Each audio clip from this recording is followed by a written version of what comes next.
Estamos en otra entrevista aquí en las mágicas cuevas del volcán Idaló. Hoy estamos en un programa especial porque otra vez estoy con un compañero de vida. Estamos con Pablo Hacho, que es un luthier principalmente, un constructor de instrumentos musicales, que yo creo que más que constructor de instrumentos es un creador de puertas al mundo sonoro.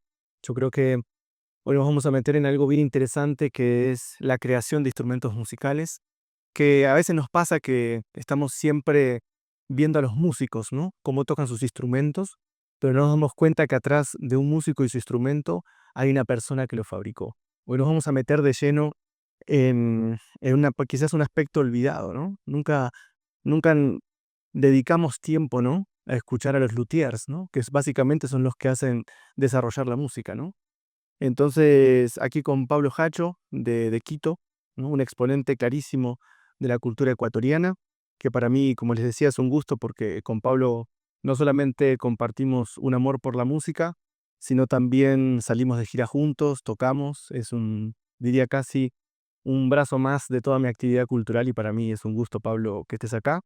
Así que aprovechamos también este programa para felicitarte, ¿no? Por ser ganador de la medalla CIDAP. El CIDAP es el Centro Interamericano de Artesanías Populares de la ciudad de Cuenca, una de las instituciones más importantes en lo que remite a las tradiciones artesanales de este tremendo país que tiene tantos talentos como sos vos. Así que primero felicitaciones por haber ganado tan importante distinción el año pasado en la Feria del CIDAP en noviembre. Y bueno, como te digo, las cuevas aquí están abiertas para vos y vamos a meternos un poco en tu mundo, ¿no? Un mundo tan especial como es el de la construcción. Muchas gracias, Esteban, pues, por la invitación y por este espacio que estás inaugurando. Está hermoso. Cada detalle, se nota una sensibilidad diferente. Muchas gracias. Bueno, Pablo, contanos un poco de tu trabajo. Me interesa mucho también conocer tu historia, tu vida, ¿no? Porque creo que sos un quiteño de pura cepa. Tenés mucha tradición aquí sobre los instrumentos musicales. Y bueno, me gustaría primero que nos cuentes de dónde naciste, de dónde viniste, ¿no? ¿Cuáles son tus orígenes, no? Sí, bueno, soy quiteño, de pura cepa porque soy resultado de la migración, ¿no? De la migración de provincias hacia Quito. Entonces, claro, tengo mis raíces, vienen de Otavalo por parte de mis bisabuelos, por parte de mi papá. Y pues de la provincia de Pichincha por parte de mi mamá. Al rato de que surge esta migración, este oleaje de migración totalmente natural en Quito, es que bueno, ya se establece mi familia en Quito y ahí nací yo. Y en medio de, claro, de artesanos, de mucha gente que hace con las manos. Mi mamá es modista, todos mis tíos son carpinteros, por ejemplo. Entonces la madera es un elemento que desde la primera infancia ya era un juego. Y que claro, ya en mi época adulta ya ese juego se transformó en mi forma de vida, en mi profesión. Claro. Entonces, bueno, nombraste la madera, ¿no? Que creo que es tu elemento más importante. Y es interesante porque cuando hablamos de tradiciones milenarias, algo que trabajamos mucho en estos programas, a veces nos acercamos a la cerámica, a otros materiales, pero vos has tomado como una especialización básicamente en lo que son instrumentos de cuerda, ¿no? Sí, justo, y llegó a mi vida porque la vida es así. Si bien recuerdas, yo cuando me conociste hacía flautas. Mi principal actividad era hacer flautas. Solo que había estas inquietudes estéticas dentro con la madera, con la escultura, con la imaginería religiosa que también trabajé algún tiempo. Pero pasa que alguna vez me enviaron a hacer un bandolín, me dijeron: "¿Puedes hacer un bandolín?". Dije: "Claro", pero no me gusta hacer nada igual que todo lo que ya se ha venido haciendo. Entonces, le hice, recuerdo, una talla, del Taitín Bambura en el clavijero, la roseta igual, una roseta interesante, incrustación de capulí, de nogal. Y el dueño de ese bandolín en realidad confió en mí solamente. Algún amigo le había dado mi contacto, pero él era prioste de carnaval en Guaranda. Yo no sabía, pero yo notaba en él mucha, con mucho compromiso. Me dijo: "Recuerde que confío en usted". Siempre me decía: "Confío en usted". Y yo en ese tiempo no les enviaba el boceto, ellos solo me decían y yo creaba, dependiendo de lo que ellos decían, el cliente decía, yo hacía el boceto y después lo hacía a madera. Pero este cliente era así muy específico, me decía: confío en usted, confío en usted". Y bueno, ya le envié, ni siquiera le envié una foto, solo le envié a Goranda, yo no sabía que era Prioste, que era el Prioste el que iba a recibir con su bandolín tocando en la fiesta del carnaval. Y claro, ya después que me llamó, no le faltaron palabras para describir que lo feliz que estaba teniendo un bandolín que nunca habían visto en su comunidad, que sonaba igual, pues al rato, cuando eres constructor de instrumentos, el sonido es lo elemental, o sea, es básico. Ya la estética va de la mano, pero el sonido tiene que ser de alto nivel.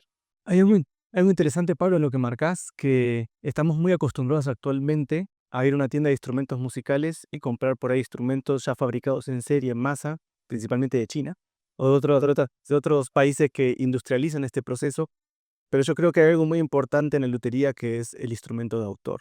Es decir, instrumentos creados, ¿no? Para una persona específica, y creo que en tu trabajo se nota mucho eso, ¿no? Cada pieza tiene un alma especial, cada pieza tiene un espíritu que vos creás para esa persona, ¿no? Háblanos un poco de los instrumentos de autor. Claro, de hecho, en eso se basa toda mi profesión, porque toda la industria ya te da 50 guitarras por segundo. O sea, y está bien para el público que, no sé, que solo necesita salir del momento de alguna cosa. Pero hay otras personas que necesitan otra sonoridad, pero desde la raíz. O sea, ¿qué es desde la raíz? Desde este proceso identitario que tiene cada persona. Entonces ahí es donde la labor que hago parte desde eso, de la conversación, de decir, a ver, ¿qué es lo que buscas? Porque quizás vienen con el pedido de siempre, una guitarra. Y digo, ¿y tú te dedicas a la música? No, pero la guitarra. Y digo, ¿por qué no pruebas este otro instrumento que no es una guitarra? Si no eres músico, pero que suena quizás, no necesitas tantos 6 meses de lecciones de guitarra, sino quizás solo te permite jugar con la música.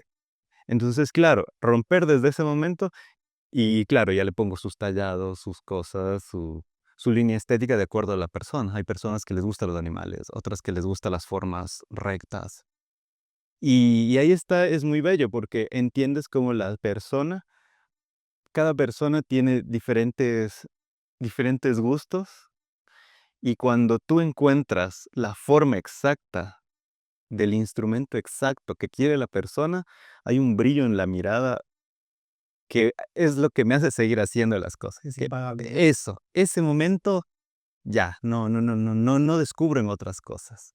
Quizás en la música funciona, pero es como más global la música, es más instantáneo. En el instrumento pasa que la persona que lo toca no se vuelve a separar de ese instrumento.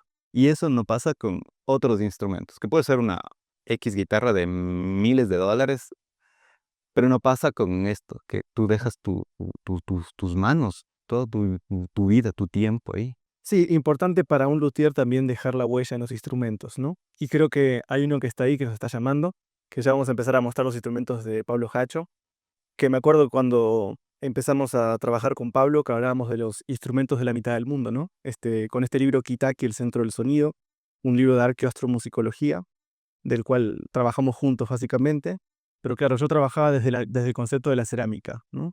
Y a Pablo se le prendió el foquito y dijo, bueno, hagamos instrumentos de cuerda que tengan la geometría, ¿no? Del movimiento de las estrellas. O sea, empecemos a crear instrumentos de autor de la mitad del mundo, ¿no? Claro. Y hay un sufijo importante, introduzco porque vamos a nombrar ese instrumento, que es el sufijo del ki, ¿no? Que ki significa centro, ¿no? De ahí viene Quito, Chocochasquí, bueno, muchos términos. Pomaskis. Todo lo que tiene aquí va a estar por acá, en la mitad del mundo, que es donde estamos aquí en las cuevas de Hígalo.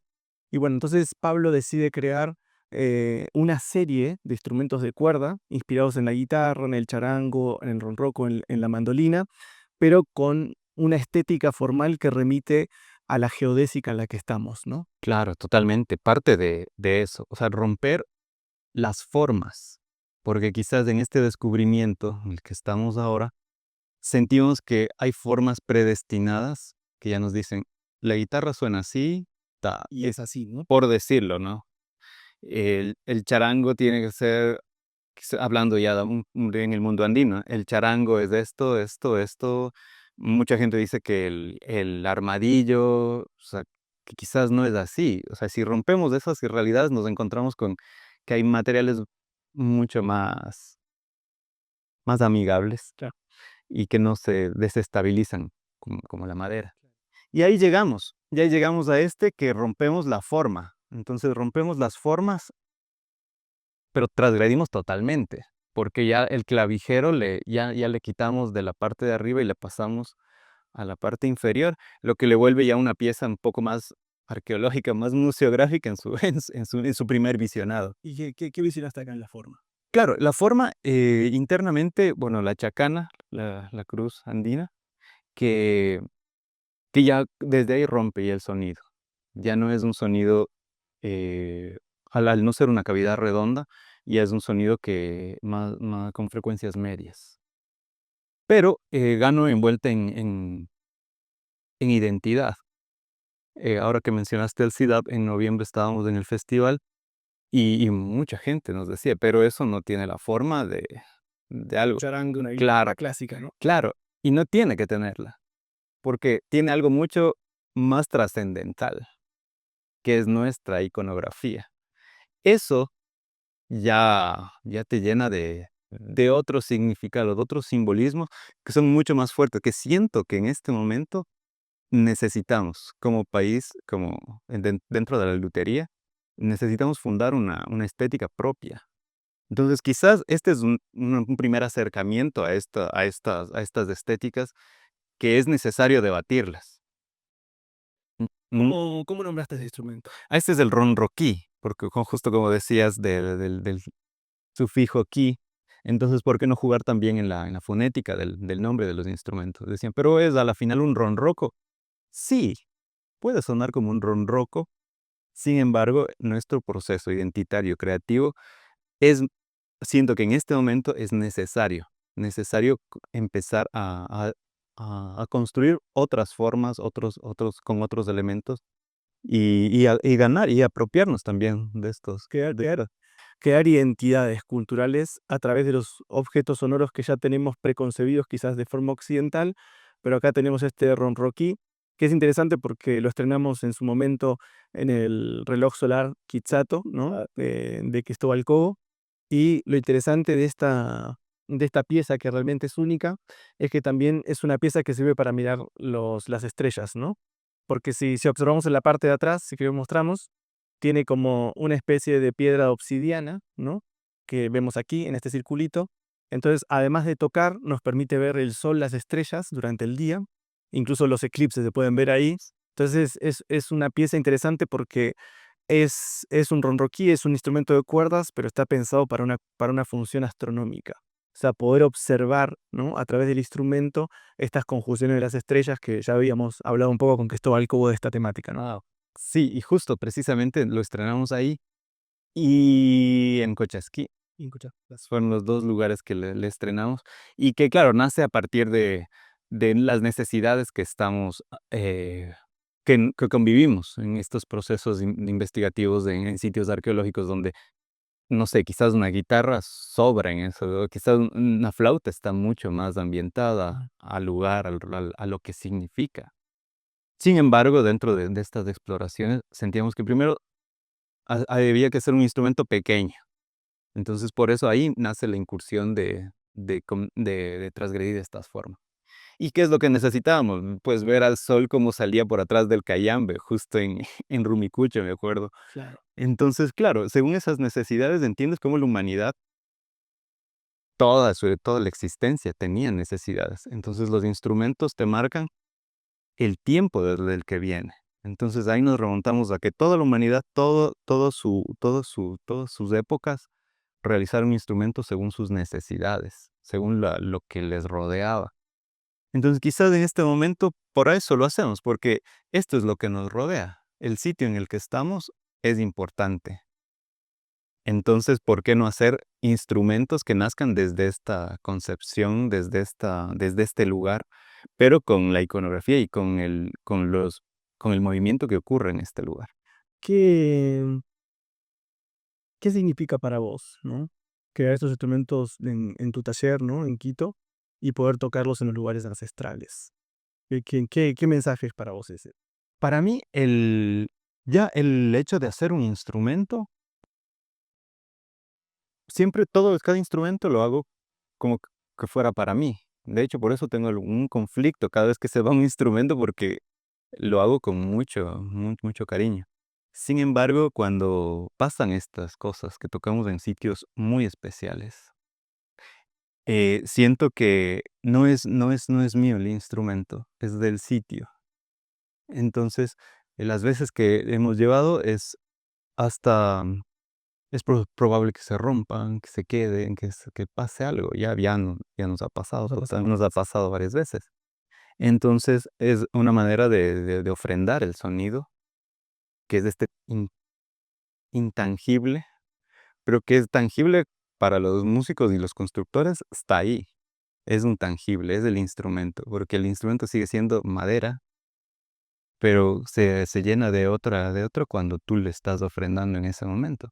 De hecho, estos instrumentos, esta serie, solo ha tocado en pirámides, porque, Mira. claro, porque después pasó lo de Cuenca, que ya fui a Cuenca y ya no lo tocamos más. Bueno, ¿y qué pasó en Cuenca? Porque me acuerdo que cuando te invité para venir allá, se nos ocurrió una idea en Docas, sí, Pablo, y dijimos, yo le dije a Pablo, ¿no te animás a hacer un baile? La guitarra, porque todos así claro, el día de los museos. Claro, entonces como que salió ahí conversando con Pablo y decir, bueno, Pablo, vos que sos tan creativo, ¿por qué, además de hacer instrumentos chicos, por qué no te animás a construir el mandolín más grande del mundo, bro? Claro, está ahí el Pero, bandolín.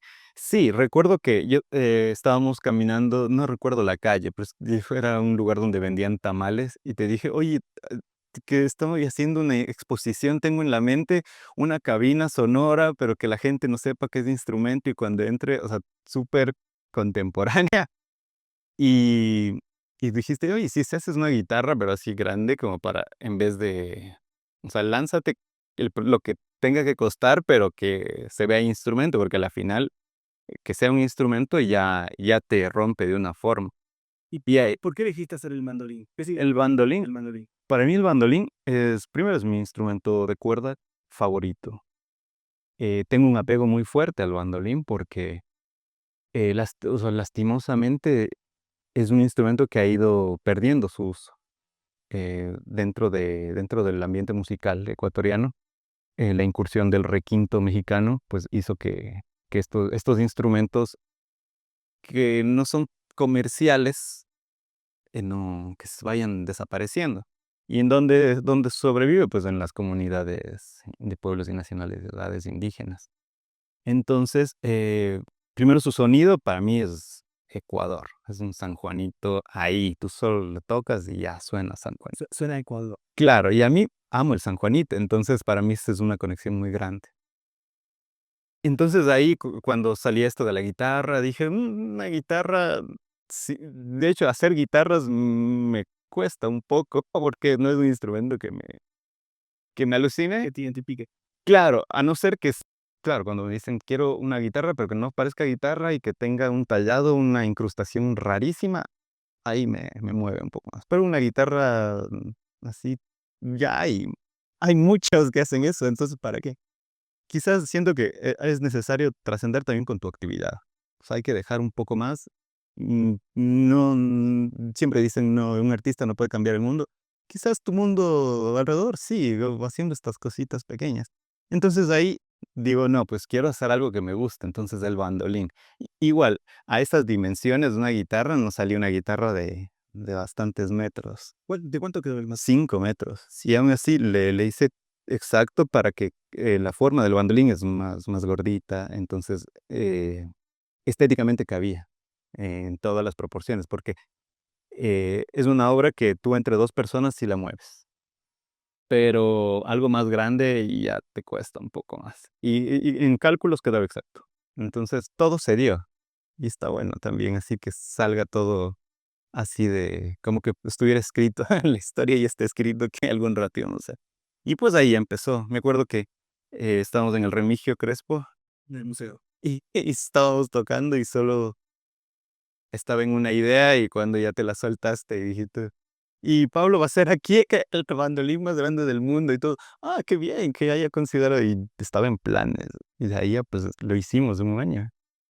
Así es, quedaron cosas muy interesantes. Pero bueno, también tu trabajo no solamente se basa en hacer estas creaciones propias, ¿no? Sino que vemos acá atrás otros instrumentos. Pablo no solamente hace instrumentos identitarios del Ecuador, sino que el trabajo de Pablo es mucho más amplio.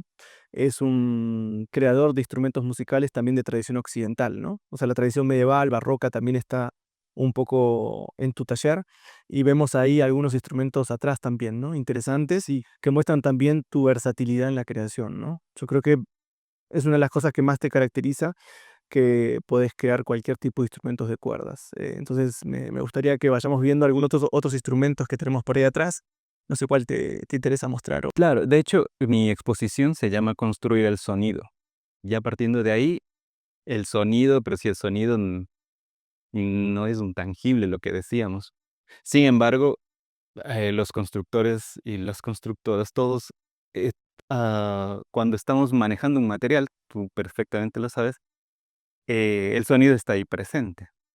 Al momento que ya da ese primer sonido, ya te cambió todo, ya. Entonces, eso es como mi objetivo. Y nace porque me gusta mucho la música. Entonces, a veces encontrar un instrumento raro de alguna isla lejanísima o de aquí, es como te pones en el lugar de la persona que lo hizo y dices, ¿cómo se le ocurrió? ¿Qué vio a su alrededor para ingeniárselo? ¿Qué vivió? Entonces, por eso es que llegué a hacer, construir instrumentos pues de otras culturas. Y claro, por ejemplo, la de acá es la zanfona, que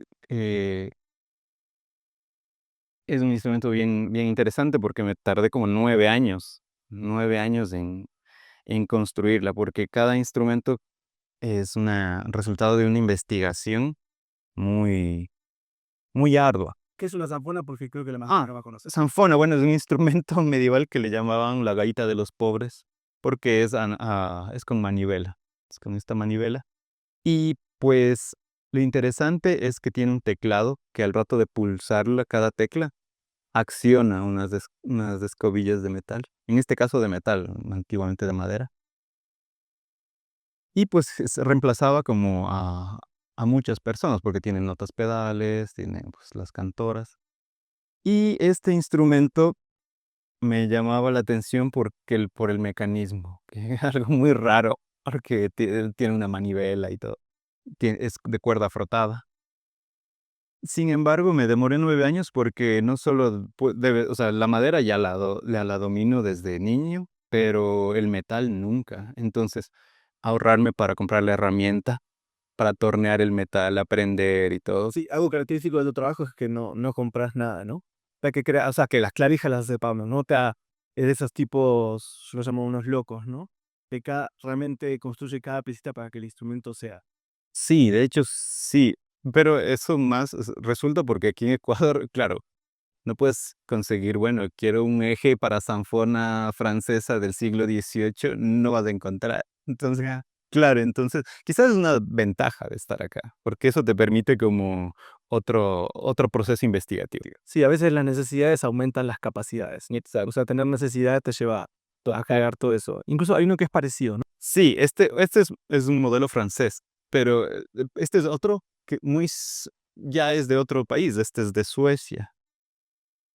Para este igual, imagínate que nos trajimos un libro de 4 especialistas de este instrumento, que ni siquiera está en internet. Afortunadamente, la familia de mi compañera vive allá, y yo les pedí un folletito de 20 hojas, y dije, bueno, $20, 20 euros, ahí ya. Dije, por favor, y si vienen por Quito, por favor, tráiganlo. La cuestión es que ese folletito no lo encontraron nunca, pero me trajeron un libro de ciento y pico de hojas, con todo, con 4 constructores describiéndole mi instrumento. Entonces ahí fue mucho más práctico, que este es una mora arpa, que igual, pero este es con el arco, que es así más o menos.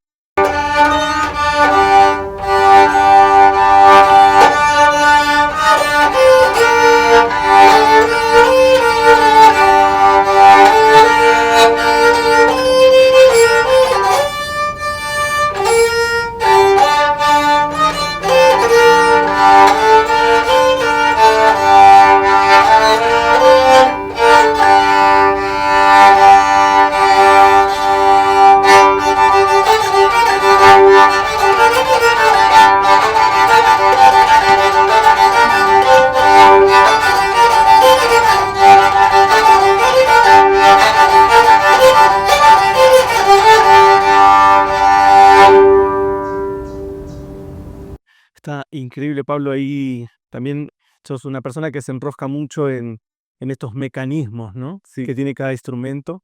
Entonces me parece que cada vez que te enfrentas a un instrumento, te enfrentas a un desafío personal también, ¿no? Porque Claro. te lleva a investigar los mecanismos antiguos de los instrumentos de cuerda, ¿no? Sí, mecanismos culturales también, porque qué maderas usaban, y ver una similar de acá, de Ecuador.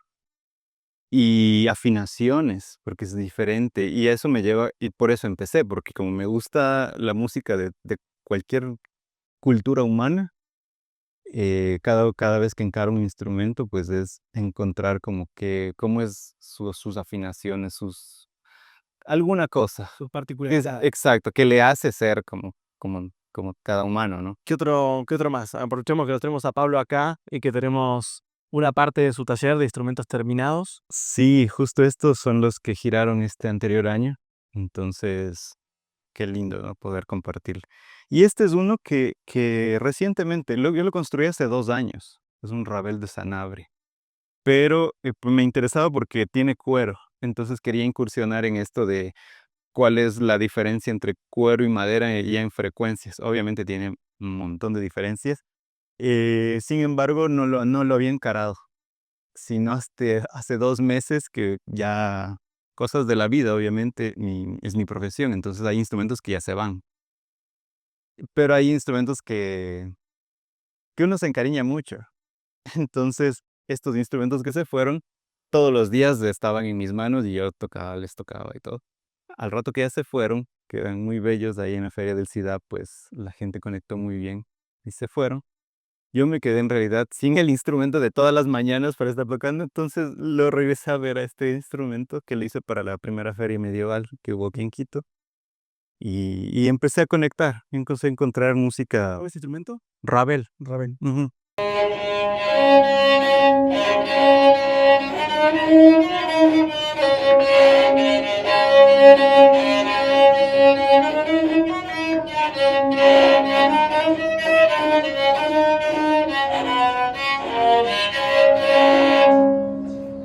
Sí, este es un Ravel, que está muy interesante. Es muy similar al Camanche persa. Sancho persa. Y bueno, son instrumentos que estaban ahí hace muchos años. Tengo una lista increíblemente grande. Interminable, ¿no? Sí, Pero es interesante, Pablo, en tu trabajo como que hablamos de estos instrumentos identitarios del Ecuador, pero también tu investigación realmente es a través de los instrumentos del mundo, ¿no? sí, pasa algo muy interesante acá, porque o sea, si bien ves que investigo con mucho de todo el mundo, de todas partes, y nos pasa que, por ejemplo, en el CIDAP exponíamos como, este es de tal lado, este es de tal lado, este es de tal lado, y llegamos como a la botella Silvato de aquí. Y si esto de que digo, pues, dicen, wow, o sea, hay esa, o sea, hay esta sorpresa porque aquí los sistemas tecnológicos también tienen una importancia exquisita, ¿verdad? Como humanidad. Entonces, a mí me pasa muy, muy, muy, muy seguido que las personas, si bien a veces llegan como enganchadas por estos instrumentos, pero al descubrirse que tienen algo propio, que es de aquí y que no hay en otro lugar del mundo y que solo aquí a la gente de acá se le ocurrió eso, siento que las personas también tienen acaban de descubrir algo que nunca nadie les dijo, que nunca nadie les aclaró. Y que yo los veo, cuando acabo de decirles de eso, se llenan como de una alegría de decir: "Guau, sí, o sea, estoy aquí", y cuando les decimos: "Bueno, tú naciste aquí, eres guardián de la mitad del mundo". Se o sea, desde la postura. Es impresionante. Entonces, claro, si bien mi investigación es como bastante diversa, esto me lleva a, cuando comparto con las personas, a que también descubran que hay una verdad acá también, que quizás está un poco oculta, pero que no desmerece en nada toda la humanidad. Ha sido un proceso histórico hermoso de la construcción. Bueno, para mí es un lujo realmente tenerte acá porque creo que hoy ya sos una de las referencias, ¿no? A nivel constructivo, a nivel de la Lutería Nacional Ecuatoriana. No por algo ganaste esa medalla a la trayectoria de la tradición, ¿no? Artesanal.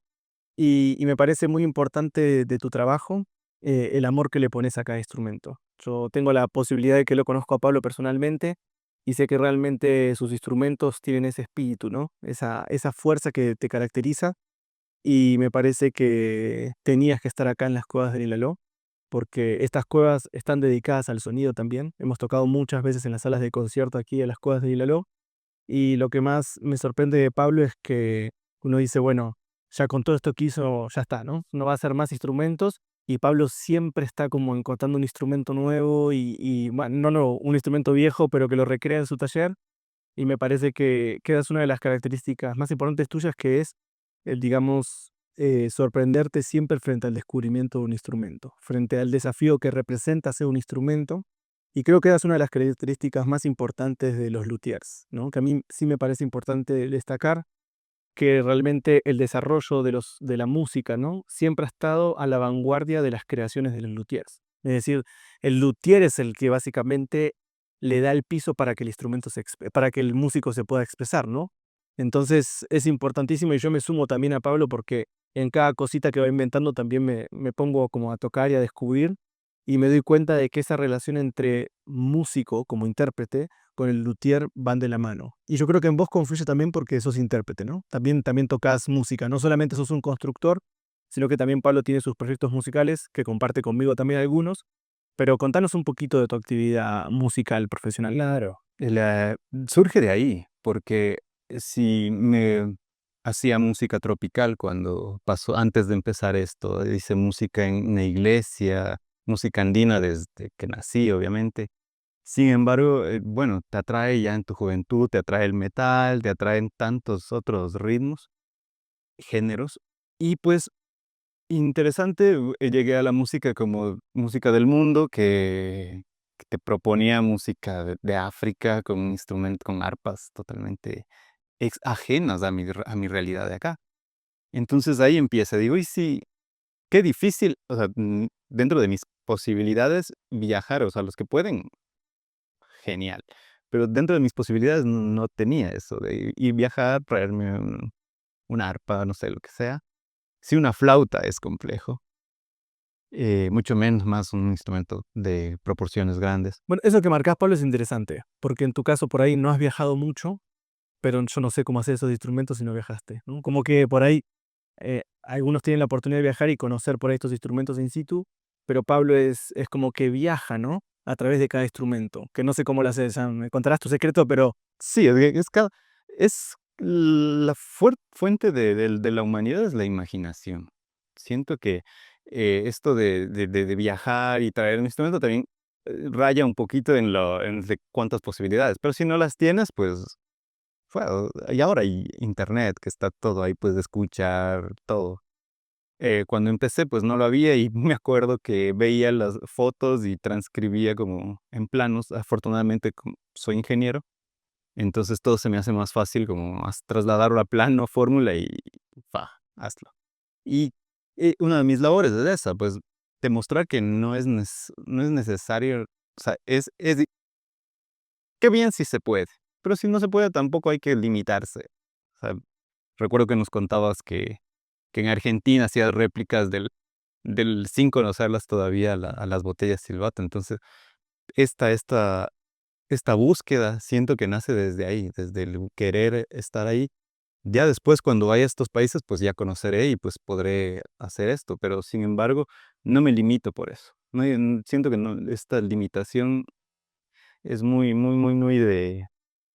del comercio. claro. En realidad la imaginación no tiene límites, ¿no? Claro. Entonces cuando uno conecta con una profesión, como en tu caso la lutería, empieza a abrir esas puertas, yo creo, dimensionales al que nos permite el conocimiento acceder, y creo que en tu caso está bastante bien reflejado en todo tu camino. Yo los invito a conocer más el trabajo de Pablo. Vamos a dejar algunos links en la descripción del video para que puedan conocer más de la actividad que hace Pablo, que me parece súper interesante y te quería de alguna forma tener en esta serie de entrevistas porque si bien somos jovencitos, ¿no?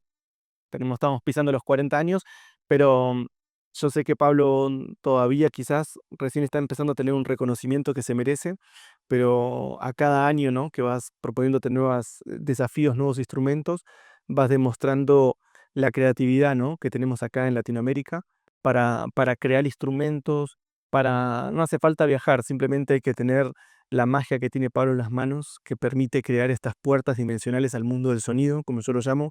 Me cuesta mucho decir que Pablo es un luthier de instrumentos musicales, sino que realmente abre puertas a la historia de la música a través de los instrumentos. Y creo que esa es una de las características más importantes que tiene tu trabajo, al cual obviamente agradezco mucho al destino por habernos cruzado y habernos puesto a compartir experiencias musicales. Y creo que vale la pena mucho conocer más el trabajo de Pablo. Y bueno, vamos a ir cerrando un poquito la entrevista y siempre dejo un poquito de momentos finales para que charles, ¿no? Con la gente que te está viendo y que le des ahí tu reflexión final, ¿no? Sobre qué es el trabajo, sobre los sonidos, ¿no? La importancia y cómo continuar, ¿no? Con estas tradiciones milenarias en la actualidad, ¿no? Bueno, muchas gracias, Esteban, por la invitación y pues al destino por habernos juntado desde ese concierto en el Alabado que estaba, que fui pasando, solamente iba a hacer otras actividades, pero dije, no, sí, ¿qué pasa? Quito es pequeño, voy rapidito y después nos quedamos conversando un buen rato, que ya son 8 años de eso. Y pues nada, hacer una cordial invitación a todas las personas que quieren construir instrumentos, que quieren dedicarse a la construcción de instrumentos sin ningún conocimiento, pues que me escriba, que empecemos un proceso nuevo, un proceso identitario, súper importante en el momento que estamos aquí en el país, y pues que no le tengan miedo. En mi caso, pasé muchos años investigando, pero ahora sé cómo compartirlo y cómo hacer todo este proceso mucho más amigable. Y pues sigamos construyendo el sonido. Bueno, de esta forma terminamos esta entrevista, que para mí fue especial. Como les decía, Pablo realmente es una persona mágica, ¿no? Desde la creación de instrumentos, la interpretación. Y bueno, para mí realmente es un gusto, Pablo, poder entrevistarte. Si bien siempre estamos tocando y haciendo cosas, en este formato me parece muy bueno porque así como yo te descubrí a vos, ¿no? A toda tu actividad, creo que a través de esta entrevista mucha gente va a poder conocerte y también entrar en ese mundo mágico de la lutería, ¿no? Animémonos a construir nuestros instrumentos, no caigamos siempre en comprar instrumentos industrializados, ¿no? Realmente la música es un arte sagrado y no comienza desde el intérprete, sino que realmente comienza desde el trabajo y el amor que le ponen los luthiers a la construcción de los instrumentos musicales. Así que, Pablito, un gusto realmente para mí. Te quiero muchísimo, en serio. Para mí sos una persona súper especial en mi vida. Así que es un gusto que estés acá y que hayamos hecho esta entrevista posible. Muchas gracias. Gracias.